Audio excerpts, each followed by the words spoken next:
Imagine for a second that the community that you lived in became unlivable due to an influx of foreigners who took up your resources and made the quality of that area poorer. Also imagine for a second that those same foreigners were given preferential treatment over you and the people in your community, and your property taxes were raised to fund their living expenses, and your relative was kicked out of a nursing home to accommodate them and their children. And then imagine that your leaders tried to sell you this flagrant displacement of representative government under the banner of compassion and the philosophies, the wretched philosophies, which dominate their mind.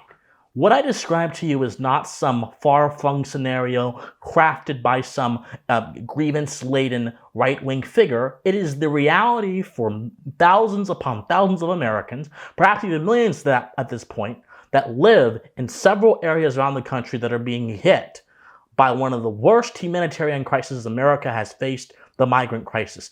Residents of New York City who are also being confronted with the realities of this, having to give up their luxuries and their conveniences to deal with them, they are dealing with this. Residents in Chicago, where in certain neighborhoods the government is raising their property taxes to fund extra shelter space to ensure these migrants, which come in $1,200 a day, according to the mayor and the governor of Illinois and the mayor of Chicago, $1,200 a day, which come into their city. They are being forced, of course, to pay for this as well. And in New York City, people are being kicked out of nursing homes to house these migrants. The horrors continue, and they continue. And Democratic officials have entreated President Biden and the White House and the political establishment in Washington to help them. And Biden has assured that he is doing whatever he can, as has his administration. But of course, those assurances are nonsense because Biden actually contributed to this in a very major way. A report from a congressional committee determined that Joe Biden actually let 99% of migrants stay in the United States since 2021. An article from the New York Post says that the report found that at least 2.1 million illegal aliens had been released into the United States by the Department of Homeland Security from when Joe Biden came into office until March 31st, 2023. The report goes on to say only a small fraction have been properly vetted to test their claims of asylum, the study asserts. So we have a bunch of people in America whose intentions we don't know, whose backgrounds we don't know, who are becoming recipients of the welfare state and getting treatment over Americans. This situation provokes outrage. This situation provokes anger. But I think that it would be a good idea for all of us to stop and think about the ideas that have produced this moral humanitarian calamity. As I've said before on this channel, my friends, the biggest problem in the West is that we have a crisis of moral education. Without a proper understanding of morality, you cannot understand how a state, how a government, or how a community should properly and ideally function. And therefore, people will begin creating their own ideas about how governments, how states, and communities should function, and then they will create such solutions based on those ideas, which of course, as we have seen here, could be fundamentally devastating. Mass migration doesn't just happen because America has a lot of wealth. Mass migration is oftentimes justified on humanitarian grounds, which are baked into this idea of the bleeding heart charitable philosophy. Americans are some of the most charitable people on this earth, but the bleeding heart philosophy teaches Americans and anyone else who dares to accept it to place empathy and place more so emotion over their ability to reason and to allow empathy to guide their actions, perspectives, and behaviors towards all people. But some issues are not issues of empathy. Some issues are not issues of emotion. Some issues are merely issues of universal principles, right and wrong, that are independent of any individual perspective that either one of us could have. Under the bleeding heart mentality, altruism is the standard of the day. And people are expected to behave under an altruistic framework. Now, what is altruism? For some of you who don't understand. Altruism is this idea that emotion and generosity should motivate your actions, and that people, and this is according to Peter Singer, who's actually one of its strongest proponents, one of its strongest philosophical defenders, that people should give of themselves, should give of their resources, if it doesn't cause a significant moral harm to them, by virtue of them simply having something. So according to this worldview, and by the way, this is just one variation of the bleeding heart worldview, and I'm trying to be charitable because you don't understand ideas by attacking them at their weakest. You understand ideas by building them up and then knocking down the still man, because if you can refute an idea in its strongest form, you can then understand the truth of the matter that you're trying to get at to. And so it basically says that if you have something and there are other people who don't have anything in this world, you, by virtue of simply having something, are obligated to give it to them. This is the philosophy that animates a lot of people, and this is what Peter Singer claims. Now, when you take this to the individual level, that would simply mean that if you can afford to do it, even if you can only marginally afford to do it, you should be giving your resources to charity and things of that sort. Now, when you apply this idea on the level of a nation state, what does it mean?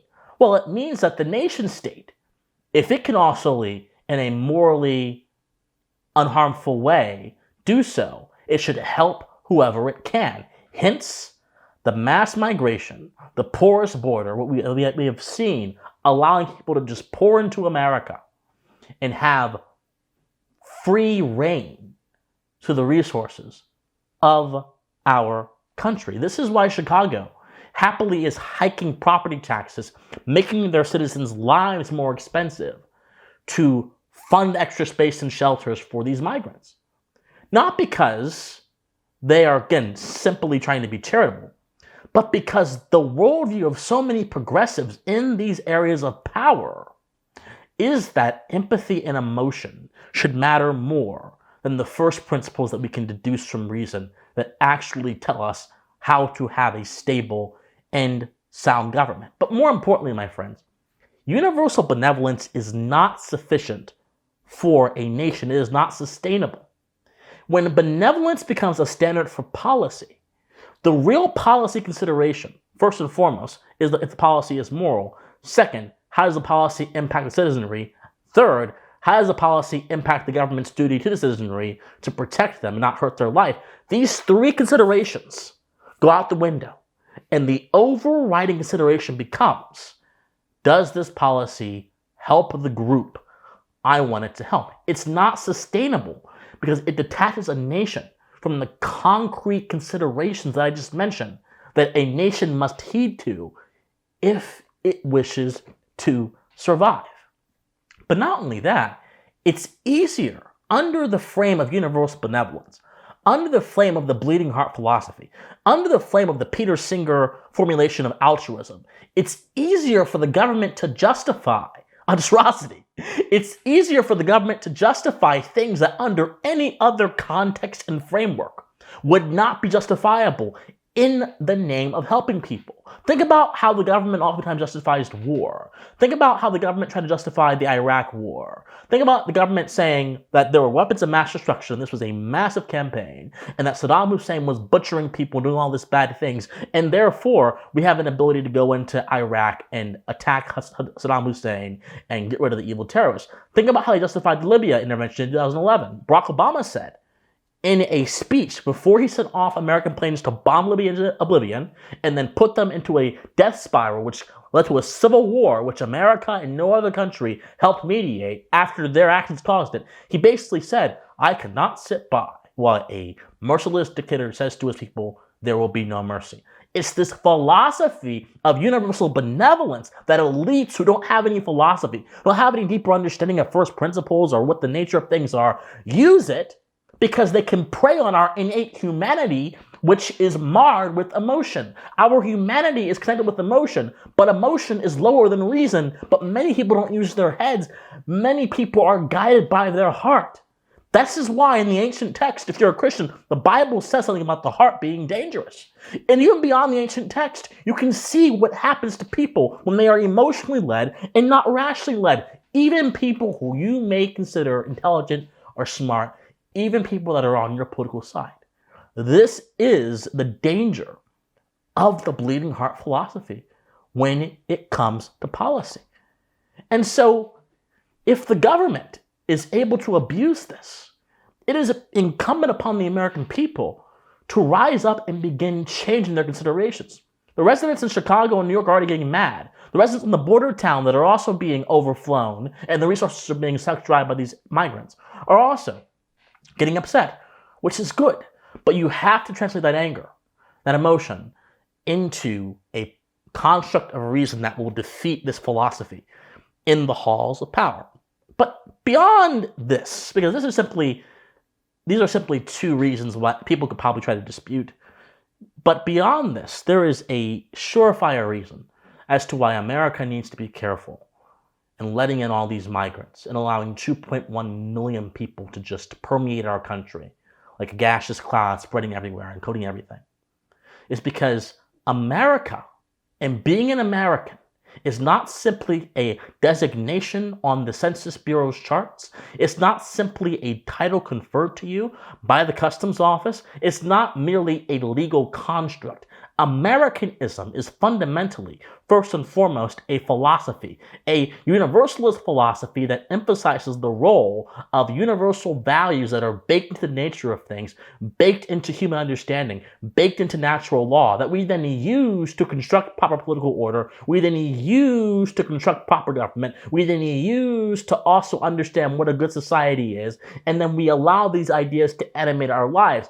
Unlike the musings of the ethno-nationalists of Europe and the morally confused people whose minds are broken by collectivism, anyone and everyone can become an American citizen, regardless of their race or their origin or their ethnicity, because Americanism is about the spiritual nature of man as a being capable of intellection, thinking, and then applying his thinking towards higher things. This country is built on higher things, but it has unfortunately been brought down to lower things by people who don't care about those higher things and wish to only gain power and wish to destroy it from within for their own purposes. Different story, different day. But given this nature, this ideological nature of Americanism as a nation and as a citizenship designation, we have to recognize not all migrants will hold the same values that one needs to be considered a true philosophical American. Migrants fleeing from Venezuela, which has a socialist dictatorship, may not necessarily be used to the kind of individualism, the kind of universalism that is endemic in the American political system. And so you have an existential threat to the nation by allowing people who you don't know if they agree with the philosophy of our country coming into our country and potentially ruining it. There's a reason why there are large swaths of our nation that are perfectly fine with the idea of Sharia law. There are areas of our nation that are overrun with people from other countries that are dangerous. And also, this is not just in America. In the United Kingdom, this has happened, and it continues to happen. There are reasons, and we have to be sure that if someone is going to reap the fruits of our nation, they love and respect our nation, not superficially, not simply by holding their hand over their heart and pledging allegiance to a flag. No, but by understanding the depths of what it means to be an American and being purged out of whatever other ideological affliction they may have picked up in South America or wherever else they're coming from, and accepting that our way is the only way that goes in this country. But the Biden administration, by letting 2.1 million people just come into our country unfettered, releasing them, has absolutely no way to defend the principles of Americanism from assault. The only way forward is to restrict migration. First of all, say no to migration, restrict immigration, and do whatever we can to secure our border. Because this is an existential crisis waiting to happen. One of monumental proportions that goes beyond just crime. It goes beyond just crime, and it goes into the complete and utter alteration of this nation. There are cities around the country, New York, Chicago, San Francisco, that are sanctuary cities, that basically signed up for this kind of influx by saying that we will forget about nationhood, we will forget about national identity, we'll forget about the universalist approach of America, and we will, under our bleeding heart philosophy, allow random people to come into our city, take our resources, and we'll put them over our citizens. They set themselves up for this. But it's now time for we as Americans, and for the government, in all honesty, to shut down these foreign philosophies that threaten to alter and damage the identity that America persists upon. My friends, we live in dire times, but these dire times don't have to be dire. This can be a time of renaissance if more of us choose to think and consider the ideas that guide us to our current moment in our everyday lives. Right now, America is being guided by an abuse of empathy. And when empathy and emotions are abused, it is important for someone to buff up their thinking. And the best way we can do that right now is by rejecting the products and spoils of empathy that Americans have been sold by their leaders, that some people in the far-off land matter more than them. That is a lie. And it's a lie that must lose political force before it is too late, and there will be no political force in place to correct it. My friends, I love you guys so much. If you love me, like this video, comment on this video, share this video, subscribe to this channel. Also, be sure to donate to me if you want to. Locals, Patreon, PayPal, everything's down there in the comment section down below. I love you guys so much, and please stay pensive. Bye, guys.